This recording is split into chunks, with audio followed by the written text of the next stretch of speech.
Kumbaga kahit na gawing, kahit na magkaroon ng palaisdaan, magiging successful pa rin kahit na converted. Same pa rin naman siya. Basta kikita lang Nasa talaga. food pa rin. Yung iba hindi daw kumukuha, kumikita eh. Sabi ko, bakit hindi ka kumikita? Ibig sabihin, hindi alam yung ginagawa. May problema. Oo. Nilagyan ng aerator para I-aerate po yung ano. Oo, para nabubay para mapabawasan daw ng lamig yung tubig. Hindi po. Same pa rin yan. Same pa rin po. Yun pa rin yung temperature. Actually doon, tilapia, hito po siya. Ay, doon kay Eseng ba? Nakakapisa kasi sila ngayon eh. Ang sabi Dipwell ata sila dun eh. Dipwell din. Oh. Siguro sa tubig din po talaga. Oo. Kasi yun nga, sa tubig talaga. Hindi takila yun yung kanila. Opo. Kumbaga sinuwerte tayo nung nakapisa tayo nung November. Mainit pa kasi yun eh. Opo. Tuloy-tuloy nga kami, tuloy-tuloy kami. Hatch dito, tapos sizing, tapos pagka may 5 inches, benta na. Tapos hatch ulit. Ganon. Nung namatay, tigil mo na. Nalungkot bigla. Butit nagpunta rin si Garotay. Pag manayaga ko yung pakainit, kulisap na lang eh. Yun nga. May nagtingin din dito na yung binila namin ng fingerlings. Ay, ng fry. Wala na po, kayo inaalaga. Huwag nyo nang pakainin. Dalawa kasi yung naging source namin ng fry noon. Yung isa, tiga Pampanga. Yun nga yung tayo ng kalabaw nilagay namin. Wala talaga nabuhay. Yung pangalawa, yun, tinuruan kami mag-pan prep. Tayo ng kalabaw, sir. Kalabaw, kambing, baka. Tupa. Tupa, mga ruminants. Wala pang Yung mga bagong, sir, mga bagong gawa na pan, yun po yung nilalagay. Yung pala, para iwas bitak. Pang silk.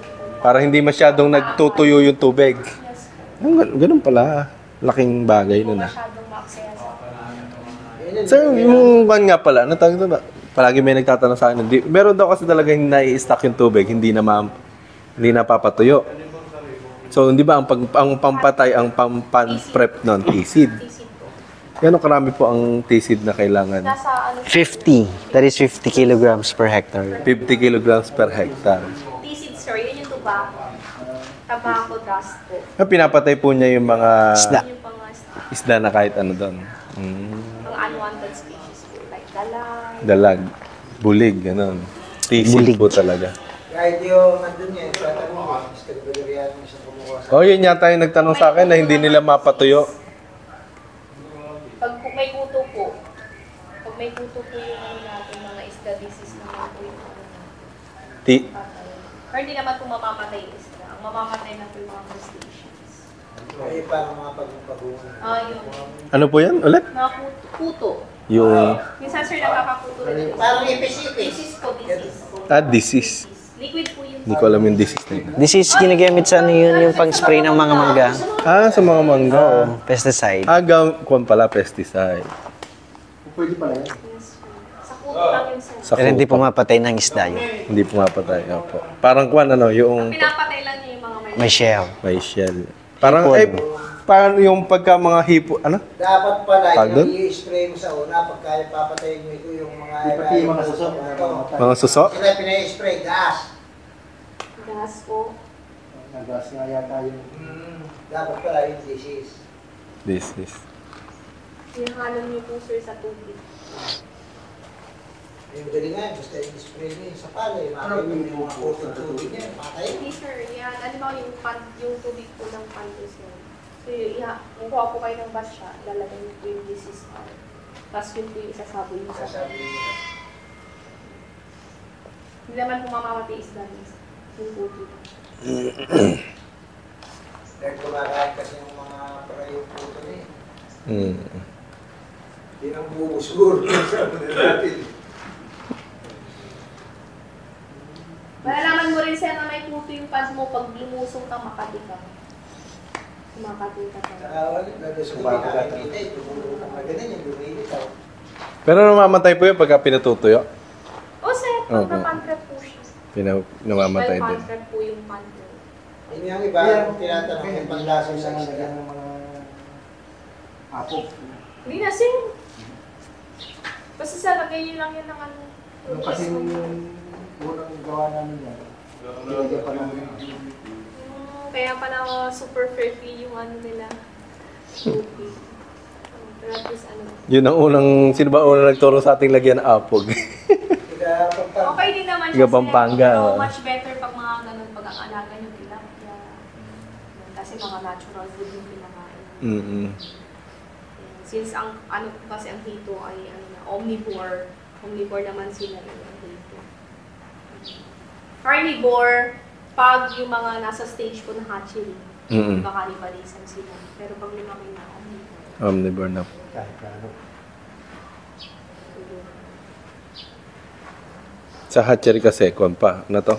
May lumalaki. Pagkakainan pag Opo. kulang ka sa pagkain. Pagkakulang. Wala pag walang pagkain. Kaya mas maganda. Okay kayo tayo, laborless ka sa ano, yung Tubiflex, di ba? Hindi ka na nagpapakain, mga 10 years. Sa maghapon. Unti-unti. Yung effects yung stage namin siya rin. Wala na. Pwede mo na silang iwan. Hindi presyo ka lang sa 8 pipik hanggang 5 days lang yan. Kapag kahit hindi mo ipakain, nababawasan. Ilalim. Yun. Kaya masama ka, ang gagawin ko lang doon, oo, ay kakabigin kong gano'n. Aalisin mo yung dumi pag hindi mo inalis. Ginagawa namin Sir Jordan sa tuwing sa yung paglilinis. Yung pinaka ano niya, yung nag-drain dito, doon bumabagsak sa tubig. Fix para. Okay lang ba yun? Okay lang po. Basta kailangan diretso ka mga agos. Malinis naman po yun. Para pagka nilinis mo, inilayo mo gano'n kasi yung tubig pegs. Sabi kong gano'n sa ano, sa hindi nababagsakan ng tubig, maiiwan yung dumi sa ilalim. Pag ginanon mo na, malakas yung agos, tatapo na yung dumi. Aalis na yun. Alam na rin tatay, hands-on na hands-on na kayo. Ito may lang ko. Nag-aalaga talaga eh. Mamaya kayo na po yung magpa-vlog. Siya nga po yung artista ko sa vlog. Ito po yung ginagawa ko araw-araw. Kahit nakapikit po ako. Basta ilagay mo naman ang kasi ng tubig, sa tubig, siya yung luna. Tsaka through experience, makikita nyo may mali. So, sir, sa susunod na balik namin, bago na yung ano yun. Yung tubig. Baka bukas Opo. ang papagawa na si sir. Mahal ba dito yung ano? Yung ganun sa atin? Yung 120 gallons. Hindi ko alam kung magkano dito. Sa hardware na bibili. Walang bilihan kasi sa amin. Hindi na pressurized. Pressurizer. Doon po yung ano eh. Pressurized. Doon po ba Ano ang po ang gawaan? gawaan talaga? Dito lang dinito. Ano yung 120 gallons? Di malaking ganito. Malaki na po yun. Mas malaki pa dito. Mas malaki pa ng konti. Hindi po nagbabago yung temperature? Hindi naman sir. Kasi nalalabas naman niya agad. Kasi marami kayong kwando pinagagamitan po. Ano? Pag naka full blast naman kaya dyan maubos yun. Pero kasi ang Parang hindi nagkakarga yun. Dito sa atin siguro, kasi maliit na takbo naman. yung malaki na sir, kasi magpaparami pa kayo dito. Yun, para isang gawaan na lang. Kahit hindi na stainless, ano? Opo, galvanize. Galvanize lang ako. Yes sir. Sa ano po? Basta hindi naman mababakante yun, hindi makakalangan. Ang tagal na yung sa atin din, no? Tagal na yun. 3 years na. Yung lang dati na marami, ewan ko kung... Di ba nung nagnawasa? Ay, galvanize po yung sa atin. Pinagbabaklas kasi yun. Marami dati dyan sa junk shop sa Saragossa, ewan ko ano. Meron kami butas na yun. Hindi, mga matitino. Kumbaga Ay, kasi yung mga mga dati mga nagnawasa litak yun. nung magnawasa. Ay, opo, binenta-benta na. Ayun, mas makakapal po yun noon. Lang po. Tama po kayo. Ayun ko, meron pa. Andyan dati sa Mayamot eh.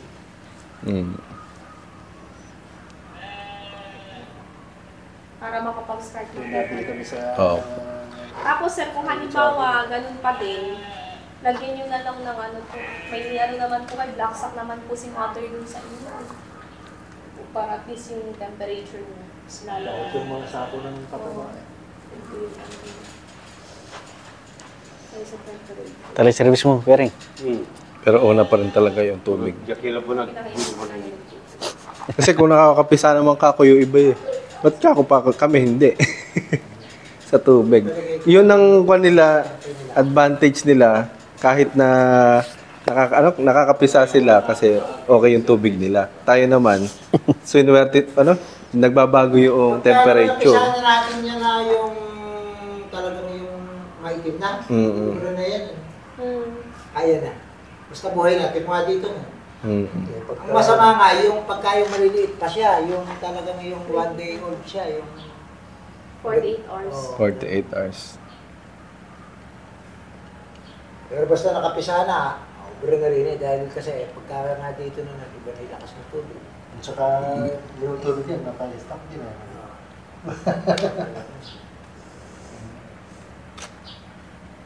Kailangan talaga continuous ang palit para hindi magbabago. Baka nakakaroon sa sinasabi ni Sir na mahina yung supply ng kasama ng tubig. Kailangan lakas. Kaya kailangan... Nagtitipid ka kasi tayo sa tubig kasi kapag nilakasan natin, 2 oras lang Oo nga mauubos pala, na. Para matipid. Pagka kasi nilakasan namin, 2 oras ubos na, dapat 4 na oras. Hinaan. May time limit talaga. Nga pala siya. Konti lang kasi yung Mas okay na supply. yun. Hindi, lalagyan na natin ng ano yan. Just dire-diretso. Opo. Lalagyan natin ng fountain. Gumigising kasi siya every 2 hours na. Ayaw nyo eh. Kaya ginawa ko pa nga ako nung nag-uuna, nilakad ko ng tali eh. At paano yung pagkapapatayin mo eh, na pulo, tatakmuhin mo pa eh. So every 2 hours, Oo, pagka ganon, pagka malakas. Ang hirap po nun. Paano Buti pag nga. nakaligtaan nyo po? Buti nga yung pump May eh, alarm po kayo. self-priming. Yan, din iniikot. Alarm po kayo. Matutulog si dito na alas 10, gigising na alas 2. Kailangan ng cellphone. Madilim na madilim dito. Eh, medyo kumbaga, pinapataan ko rin na yung hindi ibig na ibig yung tubig sa gising ko. Para kung pa-under ka, tumutulo pa. Katrabaho, sir, no? Sa music yan. Eh, pa-underin lang naman eh pag napuno. Mga medyo oras lang naman eh puno eh. May lubid ako rin eh, hihilahin ko na lang na gano'n pagka papatayin. Ang kwan. Nasa kasaan ng tupa.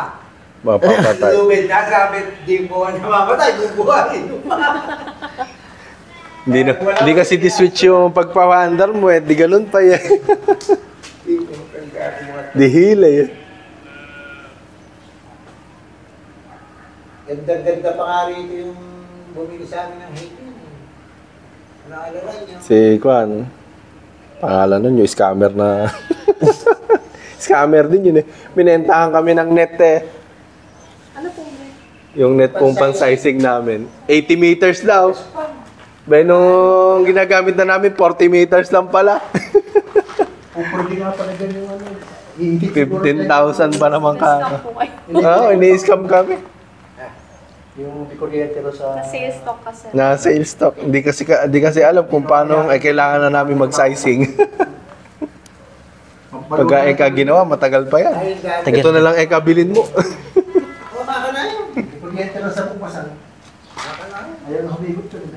Oo nga pala, may tangke doon. Hindi, pwede na dito yun. Hindi, ay, kung pala, motor. Yung kapo ko isa sa di ba pila. Kung pwede nga pala yung kuryente ro. Opo. Electric. Dali lang. Hindi ka gagastos ng diesel. Amal na kuryente. Mahal din ba? Mas mahal ang diesel. Pagka... Ano ba mas mura? Pagka ganun sir. Diesel. Diesel. Malang diesel. Ay, insurance na rin system. Oh, yun nga. Sabi nga sa Insurance. atin. May insurance na rin po. Opo. Na-insure ba natin to? Palagi tayong na... Babaha. Ayun. Kaya nga eh. Laging nababaha. Clear niyo, sir. Pwedeng sabihin yan eh. Kuya ng ano. Yung fingerlings. Fingerlings. Naglibot nung may mga naglibot nung ano lang. Pati yung ganyan, hindi insure nila. Mm. Eh, kaso, sabi ko, hindi 5 taon na. Ay, hindi po. Yung mga bago lang. Na, Yung mga ganyan. ayaw mang Kaya, ganito. mister, halimbawa po yan, nasunog. O nakakarga sa kargahan, magta-travel. Na hulog. Okay, sure po. Nakakakuha. Pati like yung mga Pero pagka yung mga maintenance na Mechanical. mechanized, ano, Pero yung pagka nasunog, ng ano dun. sumabog. May pagka silunod. Eh, Sure pa rin. May susunog pala. Intentionally. Kasi gusto nang palitan. Kaya nga. Ay, ganun pala yun. Parang imposible namang masunog na hindi sinunog. Nag-overheat ka mo, sir. Eh, manggaw ni ma'am, oh. Ay, oo nga. Hilaw. Opo. Pangano, sir. May natanaw pa ata ako rin. Pangsawsawan. mga binis ang lamang. Nauna na siguro. Nayaran talaga. Nayaran talaga. Ere. Meron na sila eh. Pero okay na po. Bigay mo na sa kanila yan. Ere pa. Kay kuya. Eh, Si kuya wala. Eh, baka makuan. Ayan. Itong ulam. Dali na. Iuwi ko na rin eh. May muli. Si Tito palagi ang... takot po ang multo sa tupa. Tsaka sa kambing. Si Tito palagi natutulog Kasi dito. Si Sir Wesley po yung tatay boss. Opo. Ano, yung nabili niya lupa, nabili niya lupa dito sa may napaisihan. May multo tate? Opo. Sabihin Tapos nag-alaga po siya ng tupa tsaka ng ulan. Kasi binabato daw yung ano bahay nila ng bato talaga. Grabe. Talagang yung multo gumagawa. Yan po. Kaya Nung tupa, hindi yung na mga nakakuan. tagapag-alaga ni Sir daw, umaalis, wala na pong nagtatagal. Grabe. Kasi talaga. Tupa lang pala ang magpapaalis. dito, wala namang Wala kasing kuwan eh, no? Wala silang lubay mag Maingay po eh. Kasi alam daw sa pagkain ng kambing yata. Katulad ng tupa. Saka dito, bumabaha. Yung tupa, lumurusong sa tubig. Ay, di po kambing nalulunod po agad eh. Ay, di ko lalabas yung kambing. Sa tubig yung kambing. Takot sa tubig. Kaya patutubigan ko yun. Para tumubig naman. Para makapag-start na sila. May grass cutter ko. Buti pala napunta tayo, Jo. Kung hindi. Hindi nga po namin malaman kung ano talaga nagiging problema. Isipan niya na. Sabi ko, nakailang tanong na ako kay Sir Jojon. Kung merong araw naman, makikita mo, galaw-galaw na. Uy, kapag makain na pisa. Sa bungad na ito, may nilagay yung swimming pool. Papa-entrance ka na, no? Maraming ano.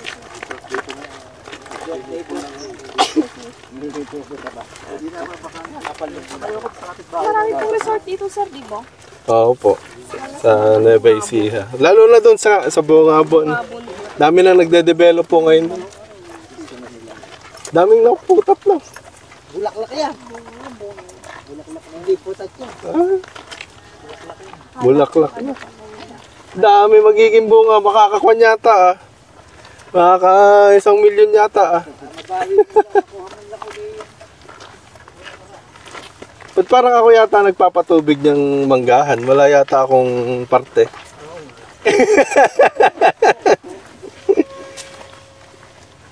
Yung damo ng kambing ang pinapatuloy. Mga tupa. Wala akong parte dun sa manggat ng tupa. Dapat pala meron ako doon. Kila daddy kasi yun eh.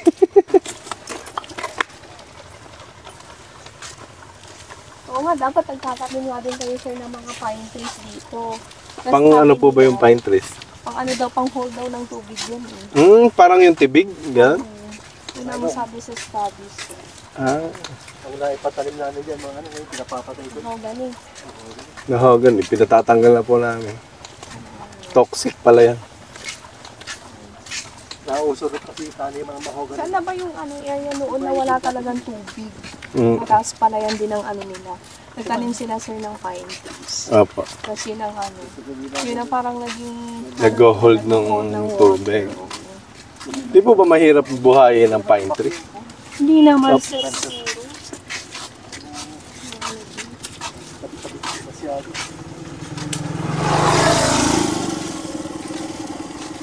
Yung pala mabili. May binili po ako, naka 150 puno na ako ng kawayan dyan eh.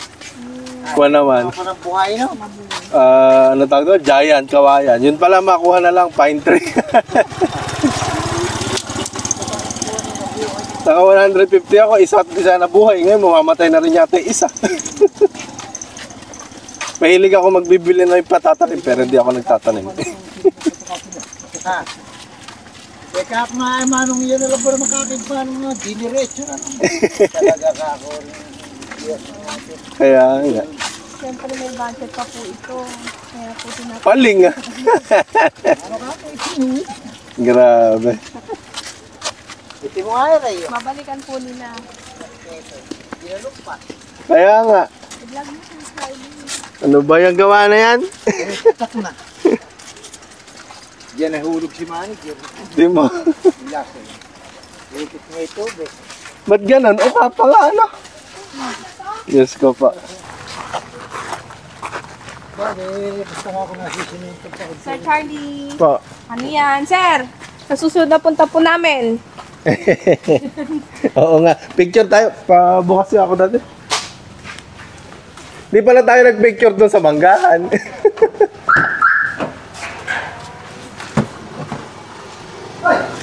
Hindi ka pala. Ha? Hindi tayo nakapagpa-picture doon sa mismong fish pond. Wala. Balik tayo. Sa ano, kwentuhan. Nakakuha sa kwentuhan. Di ba naka-vlog naman sa'yo, still. Oo, i-screenshot na lang. Mga kupato. At 3 episode ng aking vlog.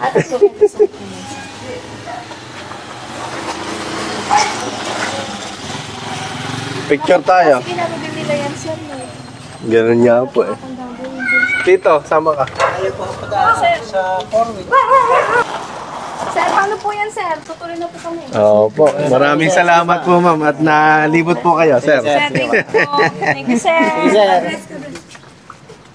Ayan. Wala na po kami. Sir, Salamat thank you po. Sir, sige po. Welcome po. Susunod po ulit, balik po kayo. Opo. Para please ma-check po, sir, ni Godjo. Kung ano ang naging kwan, development. Pag may ilagay nyo na sa yung ano. Oo po. Nung kwan nga, nung pagkatapos ng training namin, wala pong kwan yun. Walang hatchery. At least nakapagpa-hatch na kami. Nakapagpagawa na rin.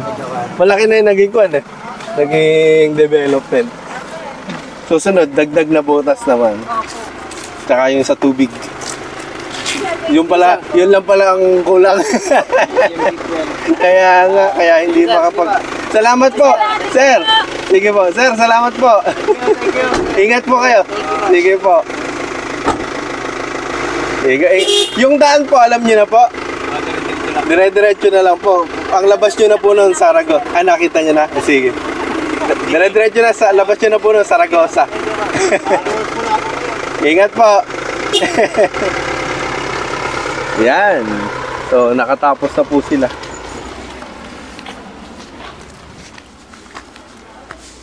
So, ayun po. Pauwi na po sila ngayon ng Dagupan. Maraming nalibot na po nila yung ating circular pond doon sa ating farm and yung earth pond po dito sa Panabingan. So, maraming salamat po kay Sir Jojo at kay Ma'am Joy. Hanggang dito na lang po yung vlog na to. Like and subscribe our YouTube channel para sa mga update pa na ganito. So yun na, sinabi na rin nila kung ano yung mga kulang. Abangan natin yung mga ipagagawa pang development sa ating farm, okay? Bye-bye! Happy farming! Hindi na kami tuloy sa hindi ka kasi sasakyan.